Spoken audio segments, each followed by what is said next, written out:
And here in the Valley, for many, the holidays are all about helping those less fortunate than themselves. And that spirit of giving was clear to see at two different holiday feasts. This was a scene at Catholic Charities of Southern Nevada earlier today. The mission served up more than 700 meals.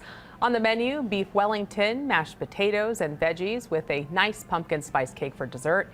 Catholic Charities has hosted meals just like this one for nearly 6 decades, thanks to the community. Anything helps, whether it's your time volunteering here to serve the meals or monetary donation makes all the difference. Catholic Charities provides hot meals to those in need regardless of religion or race every day of the year. Meanwhile, it was Christmas ham with all the trimmings at the Las Vegas Rescue Mission last night.